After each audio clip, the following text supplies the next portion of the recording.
Kochi news live കൊച്ചിയിലേക്ക് സ്വാഗതം. ഈ വാർത്തകൾ നിങ്ങൾക്കായി അവതരിപ്പിക്കുന്നത് Leo tech solar solutions powered by mile food stuffs Mookkannoor, Grazia tours and travels near Cochin airport and Cochin Kalabhavan Angamaly franchise.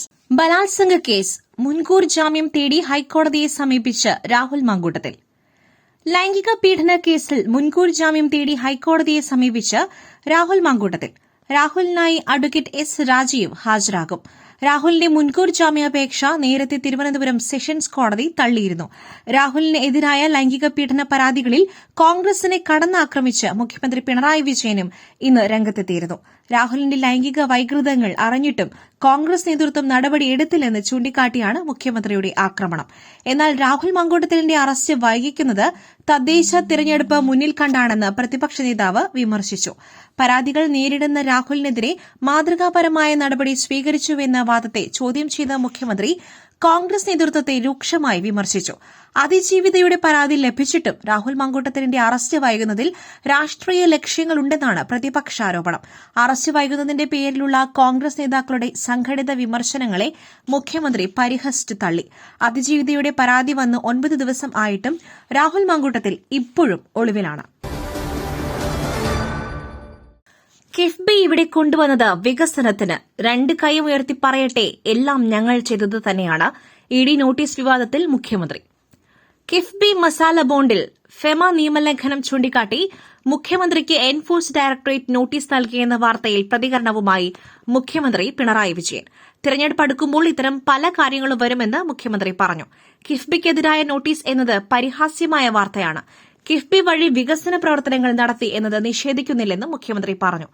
പശ്ചാത്തല സൌകര്യ വികസനത്തിന് വേണ്ടിയാണ് കിഫ്ബി കൊണ്ടുവന്നതെന്ന് മുഖ്യമന്ത്രി വിശദീകരിച്ചു. 5 വർഷം കൊണ്ട് 50,000 കോടി രൂപയുടെ പശ്ചാത്തല സൌകര്യ വികസനമാണ് ഉദ്ദേശിക്കുന്നത്. ഇതിനെ ഒരു ബദൽ സാമ്പത്തിക സ്രോതസ്സായാണ് കേരളം കണ്ടിരുന്നത്.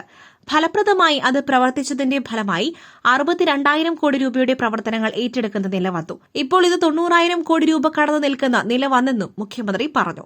അത്തരമൊരു സ്ഥാപനം നമ്മുടെ വികസനത്തിനായി പ്രവർത്തിച്ചതിന്റെ പേരിലാണ് ഈ ആരോപണങ്ങൾ വന്നിരിക്കുന്നത്. 2 കൈയും ഉയർത്തിക്കൊണ്ട് ഈ പ്രവർത്തനങ്ങൾ ഞങ്ങൾ ചെയ്തതാണ് എന്ന് തന്നെയാണ് പറയുവാനുള്ളത്. കിഫ്ബി പ്രവർത്തിച്ചത് RBI മാനദണ്ഡങ്ങൾക്ക് അനുസൃതമായാണ്. തിരഞ്ഞെടുപ്പ് അടുക്കുമ്പോൾ ഇങ്ങനെ പലതും വരാമെന്ന് മാത്രമേ വിചാരിക്കുന്നുള്ളൂ എന്നും അദ്ദേഹം കൂട്ടിച്ചേർത്തു. താമരശ്ശേരി ചുരത്തിൽ ഗതാഗത നിയന്ത്രണം. ഇന്നു മുതൽ 3 ദിവസം രാവിലെ 8 മുതൽ വൈകിട്ട് 6 വരെ. കോഴിക്കോട് താമരശ്ശേരി ചുരത്തിൽ ഗതാഗത നിയന്ത്രണം. 6, 7, 8 വളവുകൾ വീതി കൂട്ടുന്നതിന്റെ ഭാഗമായാണ് നിയന്ത്രണം. ഇന്നു മുതൽ 3 ദിവസം രാവിലെ 8 മുതൽ വൈകിട്ട് 6 വരെയാണ് നിയന്ത്രണം. മൾട്ടി ആക്സൽ വാഹനങ്ങളും ഭാരവാഹനങ്ങളും 3 ദിവസത്തേക്ക് നാടുകാണി ചുരം വഴിയോ കുറ്റ്യാടി ചുരം വഴിയോ പോകണം. ഹെയർപിൻ വളവുകൾ വീതി കൂട്ടുന്നതിന്റെ ഭാഗമായി പാതയോരത്ത് മുറിച്ചിട്ട മരങ്ങൾ ലോറികളിലേക്ക് കയറ്റുന്നതിന്റെ ഭാഗമായാണ് താമരശ്ശേരി ചുരത്തിൽ ഇന്നു മുതൽ ദേശീയപാതാ വിഭാഗം ഗതാഗത നിയന്ത്രണം ഏർപ്പെടുത്തിയത്. ചെറുവാഹനങ്ങൾ ഇടവിട്ട സമയങ്ങളിൽ മാത്രമേ ചുരം വഴി കടത്തിവിടൂ. ലോറികളിൽ കയറ്റി ചുരം ഇറക്കിയെത്തിക്കുന്ന മരങ്ങൾ തുടർന്ന് വെസ്റ്റ് കൈതപ്പൊയിലിലെ പൊതുസ്ഥലത്തേക്ക് ലേല നടപടികൾക്കായി മാറ്റിയിടും. മൾട്ടി ആക്സൽ വാഹനങ്ങളും ഭാരവാഹനങ്ങളും 3 ദിവസത്തേക്ക് നാടുകാണി ചുരം വഴിയോ കുറ്റ്യാടി ചുരം വഴിയോ പോകണം. ചുരത്തിലെ നവീകരണത്തിന് കരാർ ഏറ്റെടുത്ത ഡൽഹി ആസ്ഥാനമായുള്ള ചൌധരി കൺസ്ട്രക്ഷൻസ് കമ്പനി അധികൃതർ റോഡ് പ്രവർത്തിക്കും മുന്നോടിയായി താമരശ്ശേരി ചുരത്തിൽ നിന്നും ഇതിനകം ആകെ മുറിച്ചത് 140 മരങ്ങളാണ്. അതേസമയം മരം ലോറിയിൽ കയറ്റിക്കൊണ്ടിരിക്കെ ചുരത്തിൽ ക്രെയിൻ മറിഞ്ഞു. 8ാം വളവിലാണ് അപകടം. ക്രെയിൻ ഓപ്പറേറ്റർക്ക് നിസ്സാര പരിക്കേറ്റു. കുതിച്ചുയർന്ന ഇൻഡിഗോ വിമാന ടിക്കറ്റ് നിരക്ക്. യാത്രക്കാർക്ക് വൻ തിരിച്ചടി. രാജ്യത്ത് ഇൻഡിഗോ വിമാന സർവീസുകൾ മുടങ്ങിയതിന് പിന്നാലെ യാത്രക്കാർക്ക് ഇരട്ടി പ്രഹരമായി ടിക്കറ്റ് നിരക്കും കുതിച്ചുയർന്നു. ഇതോടെ ടിക്കറ്റിന് റദ്ദായാൽ പകരം ടിക്കറ്റ് എടുക്കുവാൻ കഴിയാത്ത അവസ്ഥയിലായി യാത്രക്കാർ. ഡൽഹിയിൽ നിന്നും കൊച്ചിയിലേക്ക് ഇന്ന് 40,000-ന് മുകളിലാണ് ടിക്കറ്റ് നിരക്ക്. തിരുവനന്തപുരത്തേക്കാണെങ്കിൽ അത് 30,000-നടുത്താണ്. നാളത്തേക്കാണെങ്കിൽ 25,000-ആണ് ഇപ്പോഴത്തെ നിരക്ക്. മുംബൈയിൽ നിന്നും ബംഗളൂരുവിൽ നിന്നും എല്ലാം ഇതുതന്നെ അവസ്ഥ. ടിക്കറ്റ് റദ്ദായാൽ മറ്റൊരു ടിക്കറ്റ് എടുക്കാമെന്ന് വച്ചാൽ വൻ സാമ്പത്തിക ബാധ്യതയാണ് യാത്രക്കാരെ കാത്തിരിക്കുന്നത്. തിരക്ക് കൂടിയതോടെ വിമാന കമ്പനികളെല്ലാം നിരക്ക് കുത്തനെ കൂട്ടി. അതേസമയം അനന്തമായി വിമാനം വൈകുമ്പോഴും യാത്രക്കാർക്ക് പ്രത്യേകം സൌകര്യങ്ങളൊന്നും നൽകുവാൻ ഇൻഡിഗോ തയ്യാറായിട്ടില്ല. ഭക്ഷണത്തിനായി വിമാനത്താവളത്തിൽ മുടക്കേണ്ട തുകയും സാധാരണക്കാരായ യാത്രക്കാർക്ക് വെല്ലുവിളിയാണ്. ഇൻഡിഗോയുടെ കുത്തകവൽക്കരണമാണ് സ്ഥിതി മോശമാക്കിയതെന്നും സാധാരണക്കാരാണ് ഇതിന് വില നൽകേണ്ടി വരുന്നതെന്നും രാഹുൽ ഗാന്ധി പറഞ്ഞു.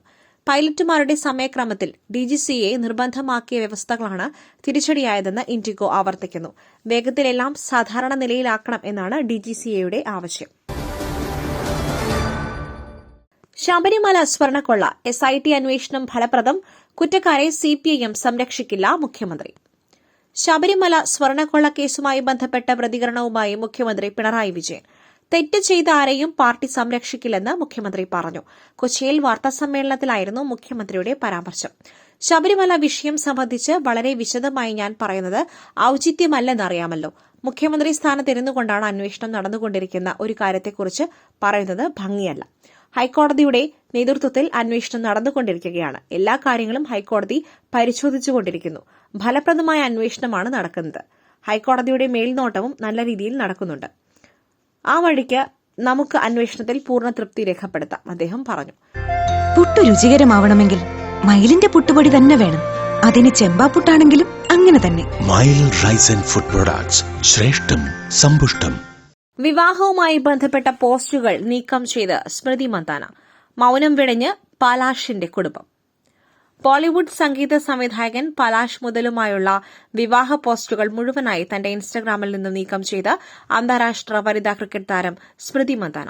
ഇക്കഴിഞ്ഞ നവംബർ 23-നായിരുന്നു സ്മൃതിയുടെയും പലാഷിന്റെയും വിവാഹം നിശ്ചയിച്ചിരുന്നത്. എന്നാൽ വിവാഹ ചടങ്ങുകൾ നടക്കുന്നതിനിടെ സ്മൃതിയുടെ പിതാവിന് ഹൃദയാഘാതമുണ്ടാവുകയും വിവാഹം മാറ്റിവെക്കുകയുമായിരുന്നു. എന്നാൽ പ്രതിശ്രുത വരൻ പലാഷിന്റെ മുൻ കാമുകിയുമായി ബന്ധപ്പെട്ട വിവരങ്ങൾ പുറത്തുവന്നതോടെ പിതാവും സ്മൃതിയും തകർന്നു പോവുകയും അതിനെ തുടർന്ന് പ്രശ്നങ്ങൾ ഉടലെടുക്കുകയുമായിരുന്നുവെന്ന വിവരങ്ങളും പുറത്തുവന്നിരുന്നു. പ്രതിശ്രുത വരൻ പലാഷിനെയും ആശുപത്രിയിൽ പ്രവേശിപ്പിച്ചിരുന്നു. സ്മൃതിയുടെ പിതാവ് കുറച്ചു ദിവസങ്ങൾക്ക് ശേഷം ആശുപത്രി വിട്ടെങ്കിലും വിവാഹം ഇനി എന്ന് നടക്കുമെന്ന കാര്യത്തിൽ വിവരങ്ങളൊന്നും തന്നെ പുറത്തുവന്നിരുന്നില്ല. ഇതിനിടെയാണ് ഇപ്പോൾ സ്മൃതി തന്റെ ഇൻസ്റ്റഗ്രാം അക്കൌണ്ടിൽ നിന്നും വിവാഹവുമായി ബന്ധപ്പെട്ട എല്ലാ പോസ്റ്റുകളും നീക്കം ചെയ്തിരിക്കുന്നത്. സ്മൃതിക്കും പിതാവിനും പ്രശ്നങ്ങളുണ്ടായതോടെ സഹതാരവും അടുത്ത സുഹൃത്തുമായ Jemimah Rodrigues women big bash ലീഗൽ റീജോയിൻ ചെയ്യുന്ന തീയതി നീട്ടിവാങ്ങിയിരുന്നു. അതേസമയം ഏറെ കഴിഞ്ഞാണെങ്കിലും പലാഷിന്റെ കുടുംബം പ്രശ്നത്തിൽ മൌനം വെടിഞ്ഞിരിക്കുകയാണ്. കുടുംബങ്ങൾക്ക് ഇത് ബുദ്ധിമുട്ടുള്ള സമയമാണെന്നും പോസിറ്റിവിറ്റിയിൽ വിശ്വസിക്കുന്നുവെന്നും അദ്ദേഹത്തിന്റെ സഹോദരി പറഞ്ഞതായി ദേശീയ മാധ്യമങ്ങൾ റിപ്പോർട്ട് ചെയ്യുന്നു. പോസിറ്റീവായി കഴിയാൻ ഞങ്ങൾ പരമാവധി ശ്രമിക്കും. ഞങ്ങൾ ശക്തമായി തുടരുവാനാണ് ശ്രമിക്കുന്നത്. ഫിലിംഫെയറിന് നൽകിയ അഭിമുഖത്തിൽ അവർ പറഞ്ഞു. സൈബർ അതിക്രമ കേസ് രാഹുൽ ഈശ്വറിന്റെ ജാമ്യാപേക്ഷ ഇന്ന് പരിഗണിക്കും. രാഹുൽ മാങ്കൂട്ടത്തിനെതിരെ പരാതി നൽകിയ യുവതിക്ക് നേരെയുണ്ടായ സൈബർ അതിക്രമ കേസിൽ അറസ്റ്റിലായ രാഹുൽ ഈശ്വറിന്റെ ജാമ്യാപേക്ഷ ഇന്ന് പരിഗണിക്കും. Thiruvananthapuram additional chief judicial magistrate കോടതിയാണ് ജാമ്യാപേക്ഷ പരിഗണിക്കുന്നത്. അറസ്റ്റ് നിയമവിരുദ്ധമാണെന്നും ജാമ്യമില്ലാ വകുപ്പ് ചുമത്തുവാനുള്ള കുറ്റം ചെയ്തിട്ടില്ലെന്നുമാണ് രാഹുൽ ഈശ്വറിന്റെ വാദം. പരാതിക്കാരിയുടെ പേരോ വിവരങ്ങളോ പരസ്യപ്പെടുത്തിയിട്ടില്ലെന്നും രാഹുൽ നൽകിയ ജാമ്യാപേക്ഷയിൽ പറയുന്നു. ജാമ്യം നൽകിയാൽ തെളിവ് നശിപ്പിക്കുവാനടക്കം രാഹുൽ ഈശ്വറിന്റെ ഇടപെടൽ ഉണ്ടാകും എന്നാകും പ്രോസിക്യൂഷൻ വാദം. കേസിൽ 4ാം പ്രതിയായ KPCC general secretary Sandeep Warrier നൽകിയ മുൻകൂർ ജാമ്യാപേക്ഷയും ഇന്ന് പരിഗണിക്കും. അതിജീവിതയുടെ വിവാഹ ഫോട്ടോ ഫേസ്ബുക്കിൽ പങ്കുവയ്ക്കുക മാത്രമാണ് ചെയ്തതെന്നും അത് പ്രചരിപ്പിച്ചതിൽ പങ്കില്ല എന്നുമാകും സന്ദീപിന്റെ വാദം. കസ്റ്റഡി കാലാവധി പൂർത്തിയാക്കി രാഹുലിനെ ഇന്നലെ കോടതിയിൽ ഹാജരാക്കിയിരുന്നു. കസ്റ്റഡിയിലിരിക്കെ രാഹുലിന്റെ വീട്ടിലും ടെക്നോ പാർക്കിലെ ഓഫീസിലും പോലീസ് സംഘം തെളിവെടുപ്പ് നടത്തി. അതേസമയം അറസ്റ്റിൽ പ്രതിഷേധിച്ച് രാഹുൽ ഈശ്വർ ജയിലിൽ നിരാഹാരം തുടരുകയാണ്. മറ്റൊരു വാർത്തയുമായി കണ്ടുമുട്ടുന്നതുവരെ നന്ദി, നമസ്കാരം.